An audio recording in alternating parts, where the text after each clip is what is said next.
This week, the Niagara Parks took local media on a tour of some of their energy retrofit projects they have in place for this season. Jason Gilinardo from Niagara Peninsula Energy recaps the tour. Today we wanted to show some of the signature energy efficiency upgrade projects that we've completed in the past year or so. At Table Rock we saw a lot of LED lighting that we've replaced. That's been a good energy savings and efficiency upgrade. The major project there was the chiller and building cooling system.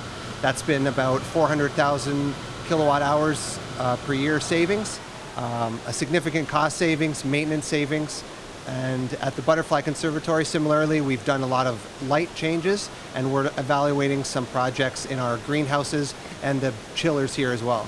You did a lot of research to building up to today and the unveiling and to see what works best with the Niagara Parks. How much research and time did you put into that? It's a significant amount of time. I mean, that's mostly my job as a full-time job, but there is a lot of time that goes into it. The cooling project, for instance, at Table Rock, that was a major project. We had some engineering consultants. They did some analysis, metered our old system for approximately 2 or 3 months.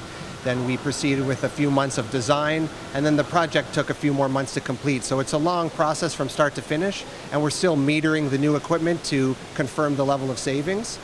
So it's a long process, but it's worthwhile for the savings we get from it. So Katie, your thoughts and impressions on what you saw here today? I think it's been great that we have Jason from the Niagara Parks to show us all of the wonderful energy efficiency projects that they've been doing. And we've enjoyed such a great partnership with them over the last year and a half that Jason's been with the parks. And I'd like to thank as well IESO for coming down and showing their support, as always, with the ongoing projects in the Niagara region. Now, with some of these projects and the cost savings, what do you think that does for the community as a whole? I think it's great because it opens up the businesses to actually become more competitive a lot of the times. They can direct some of the money that are coming from the incentives to doing other upgrades in their buildings or investing in other things that will help them actually grow their businesses. Terry Young, Vice President, Conservation and Corporate Relations with IESO, was very happy with what he saw on the tour. I think it's a really good example of how you can take some energy efficiency and really improve your bottom line, improve the comfort. You know, when we look at what the Niagara Parks Commission has done in partnership with Niagara Peninsula Energy, you know, they've looked at the customer, they've looked at what their needs are.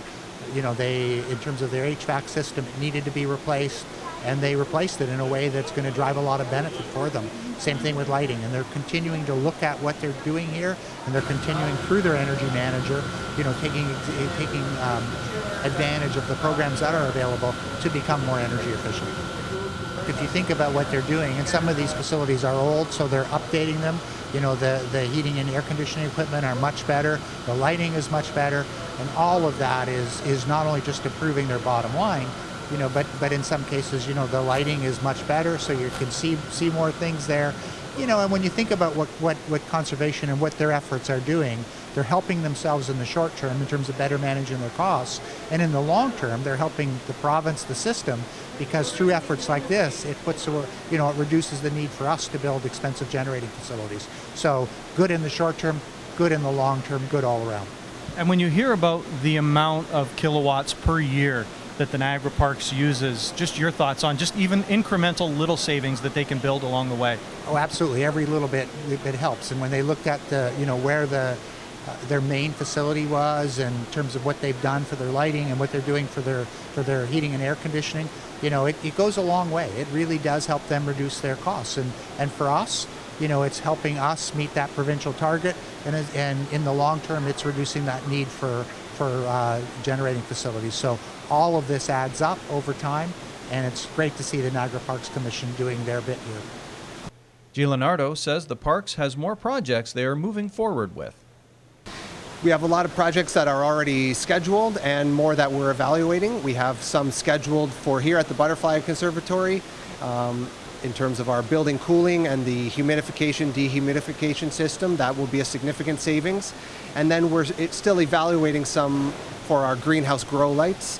That's a technology that's still relatively new, but there's been some good advancements, so we're evaluating the suitability of LED lights for our greenhouse grow operations. From Niagara Falls, you're watching The Source.